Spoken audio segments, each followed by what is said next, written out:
Da metà aprile a metà giugno abbiamo cominciato questo progetto con 2 coadiutori e 2 cani all'interno del nucleo Demenza e Alzheimer della Fondazione OIC, il cui inizio è stato proposto dalla dottoressa Alessandra Papaleo, anche in seguito al progetto intergenerazionale che è stato effettuato precedentemente tra la casa di riposo e il centro infanzia. Lo scopo del progetto è quello di fornire agli ospiti del nucleo Demenza e Alzheimer un momento di leggerezza, un momento di benessere attraverso la presenza e la relazione dei cani con cui collaboriamo, dal momento che la loro formazione gli permette di essere particolarmente adatti a questo tipo di utenza. Quello che cerchiamo di ottenere attraverso questi incontri è di stimolare la socialità degli ospiti che partecipano, sia per cercare di farli interagire con l'animale, sia per cercare di farli interagire con noi operatori, che per cercare di promuovere una socialità tra il gruppo in modo che queste relazioni nuove che si possano creare possano essere mantenute per quanto possibile anche all'esterno della singola seduta.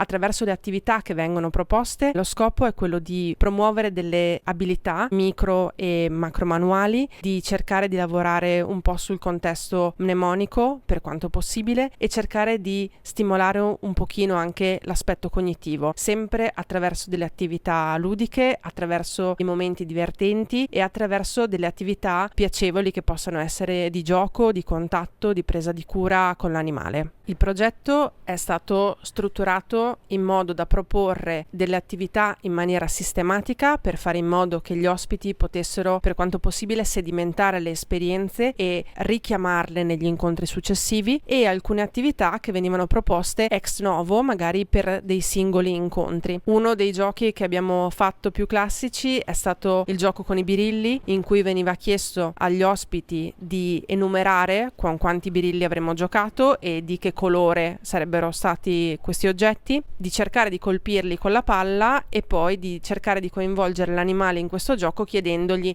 di farsi riportare la palla. Successivamente l'interazione sarebbe continuata facendo girare la palla tra di loro in modo da stimolare comunque un turnover di ritualità e di circolarità del gioco. Un'altra attività che spesso è stata proposta proprio per cercare di far sedimentare i ricordi, di far meccanizzare anche le azioni, è stato quello della ricerca dei premietti, che ai cani è sempre un'attività particolarmente gradita, in cui gli ospiti dovevano muoversi all'interno della stanza dell'attività, mettere per terra i conetti in cui all'interno sarebbero stati nascosti i biscotti e poi ricordarsi quindi quanti biscotti e dove sarebbero stati nascosti e poi invitare il cane a provare a cercarli. Questo gioco può essere declinato in molte modi e maniere a seconda della giornata degli ospiti, di quanta disponibilità avevano quel giorno. Altre attività che sono state proposte e che hanno riscontrato un beneficio, una buona partecipazione da parte degli ospiti, rientrano nella sfera di tutte le attività di presa di cura, che possono essere dal riconoscimento dei bisogni primari del cane, come ad esempio riconoscere quando ha sete e come corrispondere in modo adeguato a questo bisogno, quindi riempirgli la ciotola dell'acqua e posizionarla nel modo e nel posto corretto, e poi tutte le attività di presa di cura come spazzolarlo, pulirlo con le salviette, vestirlo nel modo adeguato per il cane che aveva la pettorina e agganciare il guinzaglio, che quindi sono attività che coinvolgono la manualità fine e anche un contatto che prevede una certa intimità e una certa fiducia con l'animale. Quindi quando gli veniva richiesto di coccolarlo, spazzolarlo e interagire con gli animali, che sono stati 2 cani di taglia abbastanza grande, in modo molto vicino, e gli ospiti si sono sempre molto concentrati